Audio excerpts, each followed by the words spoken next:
Let's go to the second pick of the draft, okay, where I was selecting, and I think a lot of people were shocked that I took this guy where I did. But in hindsight, I think it turned out pretty well. Dan Lanning went second overall to me. Um, the story there, right? Oregon, very storied program, specifically in the last, millennia, right? Mario Cristobal was there. He leaves to go to Miami.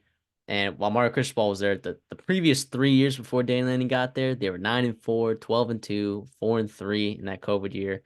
And then was it 10-3 in 2021? And then Mario Cristobal leaves. And then in 2022, Dan Lanning also goes 10-3. And dude, the recruiting rankings. Now we thought Mario Cristobal was a good recruiter. Okay, Dan Lanning is taking this thing to another level. Okay, in 2019 they were eighth, 2020 they were 14th, 2021 they were seventh, 2022 they were 16th. Okay, and then the last 2 years they were ninth, and then they just finished third in the composite 2024 rankings. So that is bonkers. That's elite talent. They're going into the Big Ten here with some of the best talent that like in the Big Ten potentially. So and he Dan Lanning has experience, working at these upper echelon programs too, which I think when he got hired, it was not a worry, like, about recruiting at a high level. He was the Georgia DC in 2019, 2021.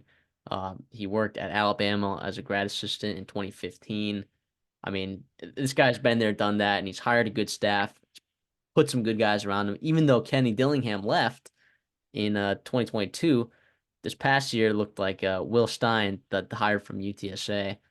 Uh, Young guy. It seemed to work out pretty well for them, if you ask me. So, Oregon finished with 41.4 points per game offensively this year, which is second in the country. And defensively, they finished only allowing 17.2 points per game, which is a huge emphasis going into that season, right? Like, how are they going to improve the defensive side of the ball? That was a huge conversation with USC. It was a big conversation with Oregon, and they did. They finished ninth in the points per game allowed.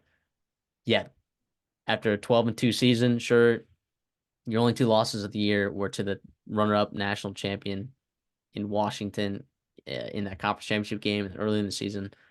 I thought it was a fantastic season, and I am very confident in Dan Lanning going forward. And I thought this was a fantastic pick.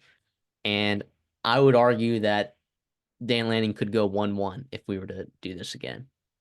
I would not argue against that. I think that was a great pick. I mean, what he did right away there, first of all, taking Bo Nix and turning him to a first round pick after he was kind of written off at Auburn, what he's done with his staff, not only has he shown the ability to replace elite guys that are leaving, but Will Stein, like you said, a beautiful pickup. And also, we talked about with Lincoln Riley and USC, where it's like, are they recruiting the high school ranks good, especially in the D line and O line?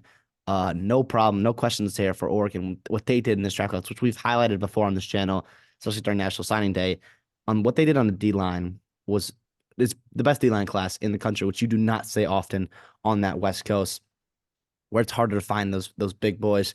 And they did a good job not only keeping elite talent on the West Coast, but also going into Alabama and Texas and Oklahoma and getting some really good players for their roster. And obviously in the transfer portal, yeah, I'm just gonna pluck a couple quarterbacks and and just supplement with Evan Stewart as well. I mean, they've done a fantastic job here, Dan Lanning, and he's also like one of those guys where you hear him speak, what they do, how he handles himself.